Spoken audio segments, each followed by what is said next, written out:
नायगाव दख'र एबसुआ खुंगा नैथि खेब 13 बोसोर बैसोआरि जोलुर बादायलायनाय खुंफुंदों।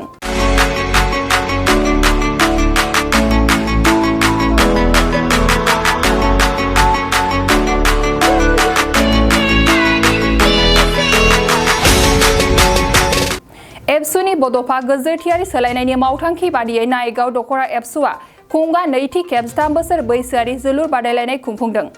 2 आगस्तनिफ्राय जागायनानै बे हाबाफारिखौ गाबोन 3 आगस्तसिम खुंफुंगोन। नायगाव दख'र एबसुनि सिङाव थानाय नायगाव जनप्रिय गोजौ फरायसालिनि गेवलां गेलेग्रा फोथाराव बे हाबाफारिखौ खुंफुंनाय जादों। जोलुर गेलेनायखौनो गिबियाव दाबोरगाव गामि आरो नायगाव गामिनि गेजेराव गेलेनानै बेखेवजेननाय जायो। मख'जाथावदि क'क्राझार जिल्ला एबसुनि बानजायनायाव खुंफुंजानो गोनां 13 बोसोर बैसोआरिनि जोलुर बादायलायनायाव नायगाव दख'र एबसुआ फैगौ 9 आगस्तआव दतमा दख'र एबसुजों गेलेगोन। हाबाफारियावनो बाहागो लादों मोन दख'रानि आफादगिरि नब बसुमतारी, क'क्राझार जिल्ला बर' समाज आफादनि गाहाय नेहाथारि रहेन्द्र मुसाहारिया लोगोसे ओनसोलनिनो गोबां साननो हनो गोनां गुन गोनां सुबुंफोराबो बाहागो लादोंमोन। नायगाव दख'रा दुलाराय बर' फरायसा आफादनि 13 बोसोर बैसोनि बे जोलुर बादायलायनाय हाबाफारिया देग्लायजों 2 बोसोर जानानै थांबाय। बियो दुलाराय बर' फरायसा आफादनिनो मोनसे मावथांखि हिसाबै जोङो दिनै बेखौ मावफुंदों। बड'फा मिशन फर सास्टेनेबल चेन्जनि बिथांखि बायदियै फारफ्रोमबो बिथिङाव जोङो बर' माहारिखौ गोजौ फारसे जौगाहोलांनांगौबा जोङो गासैबो बिथिंखौ मावफुंनांगोन। बेनिखायनो जोङो उन्दै बैसोफोरनि जेनाखि 13 बोसोर बैसोनि गाहायनिखौ जोलुर बादायलायहोनानै बिथांमोननि रोंगौथिखौ जों सायख'नानै मारैबा जों गोजौ फारसे लांनो हायो बे लामाखौहाय जों नायनानै दिनै दुलाराय बर' फरायसा आफादनि बिथोन बायदियै जों नायगाव दख'रा दुलाराय बर' फरायसा आफादाबो दिनै मावफुंबाय।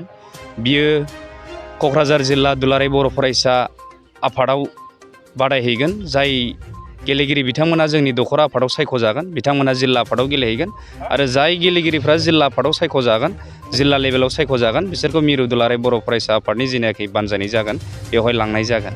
दा बेनिखायनो जोङो मोनफ्रोमबो गामिनि बेयावहाय उन्दै उन्दै फंबायमोनखौ जोङो लिंहरनानै बादायहोनायखौ गाव गावनि रोंगौथिखौ दिन्थिफुंनो थाखाय जोङो हांख्रायहरनाय जादों। दा बेयावहाय जोंनि हाबाफारिया साननै जागोन। नायगाव दख'रा दुलाराय बर' फरायसा आफादनि जेनाखि हाबाफारि दिनैजों गाबोनजों जागोन जोंना। दा बेयावहाय जोङो फुंबिलिनि हाबाफारि हिसाबै जोङो फिरफिला बिरहोनाय आफादनि बेखौ जोङो खालामग्रोनानै लाबाय। दा जोंहा नायगाव दख'रा दुलाराय बर' फरायसा आफाद हिसाबै जेनाखि क'क्राझार जिल्ला दुलाराय बर' फरायसा आफादा गावनि सिङाव जिल्ला आफादनि सिङाव गासै बेसेबां 20टा दख'राफोर दङ। बिनि गेजेरावहाय मोनसे बादायलायनाय होगोन। दा बेवहाय जोङो नायगाव हिसाबै जोंहा फैगौ 9 थारिखआवहाय दतमाजों जागोन। दतमा दख'रा दुलाराय बर' फरायसा आफादजों फारसेस जों नायगावजों जागोन आरोखि। बेनिखायनो जों गेलेगिरि बिथांमोनखौ गोख्रोङै जेन गावनि रोंगौथिखौ देखायनो हायो बेखौ जों खावलायदों। एसेनोसै। जों दिनै मोनफ्रोमबो बिथिङाव खामानि मावबोबाय थादों। गेलेमु आयदायावल' नङा, जोङो दिनै समाजारि सांग्रांथि मेल लादों, सोलोंथाइ सांग्रांथि मेल लादों। जोङो गामि गामि हाबनानै दिनै गुदि फरायसालिनि जेनाखि अबस्था बेवहाय माबायदि रोंगौथि होनांगौ, मारै फोरोंनांगौ, लोगोसे गामि ओनसोलनि जेनाखि बिमा बिफाफोर गारजेनफोर बिथांमोनजों जों सावरायबोदों।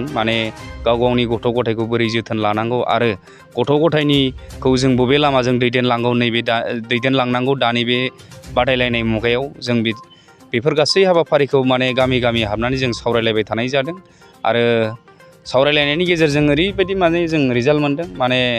दानि गथ' गथायफ्रा आरोखि दानि जेनाखि जेनेरेसन फैबाय थानाय बिथांमोनहा फ्राय दानि नैबे जेनाखि ससियेल मिडियानि जुग माखासे मबाइल फननि जेनाखि दा गोबांथार जाथारै माखासे जाथायफोर जानाय बेफोराव फ्राय माखासे लाइमोन जेनाखि देरफुनाय सेंग्रा सिख्लाफोर बिथांमोनहा खाबजाथारै माखासे जाथायफोर जानाय, जेरै गुबुन जाथिफोरजों खारलांनाय, सोरजोंबा थगायनानै लांखुमा जानाय, दोनखारलांजानाय, कम्पानिफ्राव थाखा फैसा बुरजा होनानै लांखुमा जानाय, बेफोरखौ जोंनो गामि लेभेलनि जायनाखि रायजो जानाय बिमा बिफाफोर बिसोर जोंनो टाइम टु टाइम जोंनो रिपर्ट होदों। जों आरो बिनि सायाव थाबैनो दख'रा आफाद हिसाबै जों नायगाव दख'रा आफाद हिसाबै जोङो खबर लानानै बेखौ बोरैबा जों गैया खालामनो हायो। जोंनि बे दख'रानि सिङाव जाखिनि गामि दं जों बेयावहाय टाइम टु टाइम जों रिपर्ट लानानै माखासे खामानिखौ मावबाय थानाय जादों आरोखि दा। एखिनिसै। नोंथांनाव हान्थु सिं गोदोना आखाइ आखाइनि आसि सिंस्रि दाफोना सानाय आफादावदै सानाय आथिं मिजुनाय सानाय खर' जरा सानाय आथिं फारनैबो बोलो मोनै जानजि सानानै आथिङाव साहैनाय जायखिजाया गोजामनिफ्राय गोजाम सानाय जादोंब्ला नोंथांमोना जिंगासिनो नांला।